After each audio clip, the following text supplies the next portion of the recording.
പരിശുദ്ധ കത്തോലിക്ക തിരുസഭ ഇന്ന് അസീസിയിലെ വിശുദ്ധ ക്ലാര പുണ്യവതിയുടെ ഓർമ്മ ദിനം കൊണ്ടാടുന്നു.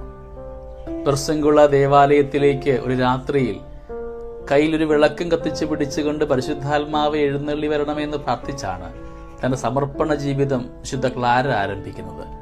നമ്മുടെയൊക്കെ ജീവിത മേഖലയിലും പ്രകാശമാകുന്ന ദൈവത്തെ സ്വീകരിച്ചുകൊണ്ട് നാം ആയിരിക്കുന്ന ജീവിതത്തിന്റെ അന്ധകാരത്തെ അകറ്റുവാനും ദൈവസന്നിധിയിൽ നമ്മളെ ഓരോരുത്തരെയും പൂർണ്ണമായി സമർപ്പിക്കുവാൻ നമുക്കിന്ന് ഈ പുണ്യവതിയുടെ മാധ്യസ്ഥ്യം തേടാം. ക്ലാര നാമധാരികളെ, ക്ലാര സഭാംഗങ്ങളെയൊക്കെ ഓർത്ത് പ്രാർത്ഥിച്ചുകൊണ്ട് ദൈവസന്നിധിയിൽ എല്ലാവരും ദൈവനാമത്തിന് മഹത്വമുണ്ടാകുന്ന കർമ്മങ്ങൾ ചെയ്യുന്നവരാകുവാൻ എല്ലാവരെയും യോഗ്യരാക്കണമേ എന്ന് നമുക്കിന്ന് പ്രാർത്ഥിക്കാം. ഇന്ന് ഓഗസ്റ്റ് മാസം 11-ാം തീയതി പരിശുദ്ധ കത്തോലിക്ക തിരുസഭ വിശുദ്ധ ക്ലാര പുണ്യവതിയുടെ ഓർമ്മ ദിനം കൊണ്ടാടുന്നു. അസീസിയിലെ ഒരു കുലീന യോദ്ധാവായ ഫവരിനോഷിഫോയുടെ 3 പെൺമക്കളാണ് ക്ലാരയും ആഗ്നസും ബെയാട്രിസും. 1193 ക്ലാര ജനിച്ചത്. ക്ലാരയ്ക്ക് 15 വയസ്സുള്ളപ്പോൾ മുതൽ വിവാഹ ആലോചനകൾ ആരംഭിച്ചു. യേശുവിനെ ദിവ്യ മണവാളനായി സ്വീകരിക്കുവാൻ കൊതിച്ചിരുന്ന ക്ലാര വിശുദ്ധ ഫ്രാൻസിസ് അസീസിയുടെ ഉപദേശം രഹസ്യമായി ആരാഞ്ഞുകൊണ്ടിരുന്നു. 1212 മാർച്ച് 18-ാം തീയതി ഓശാന ഞായറാഴ്ച ക്ലാര ഉടുത്തൊരുങ്ങി അമ്മയോടുകൂടെ പള്ളിയിൽ പോയി. എല്ലാവരും അൾത്താരയുടെ അടുക്കൽ പോയി കുരുത്തോല വാങ്ങി. ക്ലാര നാണിച്ച് മുന്നോട്ടു പോയില്ല. മെത്രാനച്ചൻ ഇറങ്ങിച്ചെന്ന് കുരുത്തോല കൊടുത്തു. അന്ന് വൈകുന്നേരം വീട്ടിൽ നിന്ന് ക്ലാര പെർഷ്യങ്കുള ദേവാലയത്തിലേക്ക് ഒളിച്ചു പോന്ന് ഒരു തിരി കത്തിച്ചു പിടിച്ച് പള്ളിയുടെ വാതിൽക്കൽ നിന്ന് പരിശുദ്ധാത്മാവെ വരിക എന്ന ഗാനം പാടി. അവൾ വിശേഷ വസ്ത്രങ്ങൾ ഊരിവെച്ച് പ്രായശ്ചിത്ത വസ്ത്രങ്ങൾ അണിഞ്ഞു. വിശുദ്ധ ഫ്രാൻസിസ് അവളുടെ തലമുടി വെട്ടിമാറ്റി ഒരു ചരട് അരയിൽ കെട്ടി. തൽക്കാലം അവൾ ബെനഡിക്റ്റിന് മഠത്തിൽ താമസിച്ചു. നാട്ടുകാർക്കും വീട്ടുകാർക്കും അതിഷ്ടപ്പെട്ടില്ല.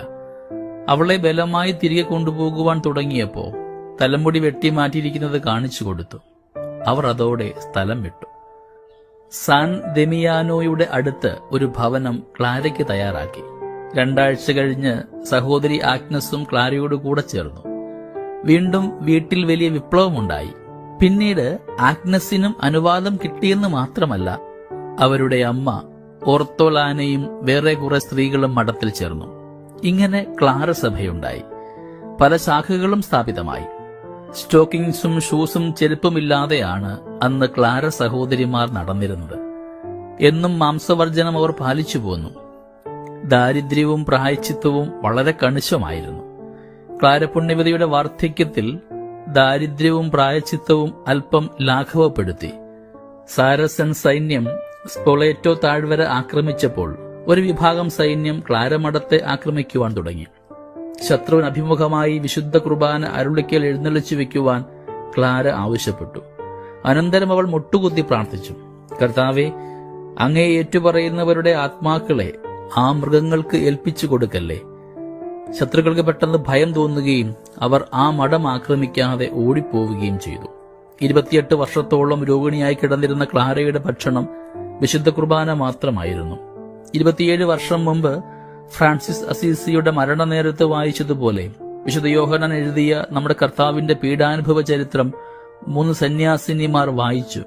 തത്സമയം കുമാരി ദാരിദ്ര്യത്തിന്റെ മൂർത്തീകരണം തന്നെയായ വിശുദ്ധ ഫ്രാൻസിസിന്റെ ചെറുപുഷ്പം 59-ാമത്തെ വയസ്സിൽ ശാന്തമായി അടർന്നു വീണു. 1255 അലക്സാണ്ടർ 4-ാമൻ മാർപ്പാപ്പ ക്ലാരയെ വിശുദ്ധ പദവിയിലേക്ക് ഉയർത്തി. ഒരു ക്രിസ്തുമസിന്റെ അന്ന് രോഗശയ്യയിലായിരുന്ന വിശുദ്ധ ക്ലാര അസിസിയിലെ സാൻ ഫ്രാൻസിസ്കോ ബസലിക്കായിലെ പാതിര കുർബാന വിദൂരതയിലായിരുന്നു കൊണ്ട് അത്ഭുതകരമായി വീക്ഷിക്കുവാനിടയായി. അതുകൊണ്ട് 1958 പിയൂസ് 12-ാമൻ മാർപ്പാപ്പ അവളെ ടെലിവിഷന്റെ മധ്യസ്ഥയായി പ്രഖ്യാപിച്ചു. ജഡികമായ ഒരു യുഗത്തിൽ ക്ലാര സഹോദരിമാരുടെ ജീവിതം ദാരിദ്ര്യവും വിനയവും പ്രസംഗിച്ചു. ആ ചൈതന്യം ഇന്നും അത്യന്താപേക്ഷിതം തന്നെയാണ്. ക്രിസ്തുവിന്റെ അനുയായികളെന്ന് പറഞ്ഞ് നാമൊക്കെ അഭിമാനിക്കുമ്പോൾ ക്രിസ്തുവിന്റെ ദാരിദ്ര്യവും വിനയവുമൊക്കെ നമ്മുടെ ജീവിത ശൈലിയാക്കുവാൻ നമുക്ക് സാധിക്കുന്നുണ്ടോ എന്ന് ഇന്ന് നമുക്കൊന്ന് വിചിന്തനം ചെയ്യാം. നാം ഇന്ന് വിശുദ്ധ ക്ലാര പുണ്യവതിയുടെ ഓർമ്മദിനം കൊണ്ടാടുമ്പോൾ നമ്മുടെ ജീവിതത്തിലെയും സന്തോഷങ്ങളെയൊക്കെ ദൈവത്തിന് വേണ്ടി കാഴ്ചവെക്കുവാനും ദൈവം നൽകുന്ന നന്മയിൽ മാത്രം ആശ്രയിച്ചുകൊണ്ട് പോകുന്നവരാകുവാനും നമ്മളെ യോഗ്യരാക്കണമേ എന്ന് നമുക്ക് പ്രത്യേകമായിട്ട് പ്രാർത്ഥിക്കാം. ദൈവം എല്ലാവരെയും സമൃദ്ധമായി അനുഗ്രഹിക്കട്ടെ. നമ്മുടെ കർത്താവ് യേശു മിശിഹായുടെ കൃപയും പിതാവായ ദൈവത്തിന്റെ സ്നേഹവും പരിശുദ്ധാത്മാവിന്റെ സഹവാസവും നമ്മുടെ കൂടെ എന്നും ഉണ്ടായിരിക്കട്ടെ, ഇപ്പോഴും എപ്പോഴും എന്നേക്കും. ആമേൻ.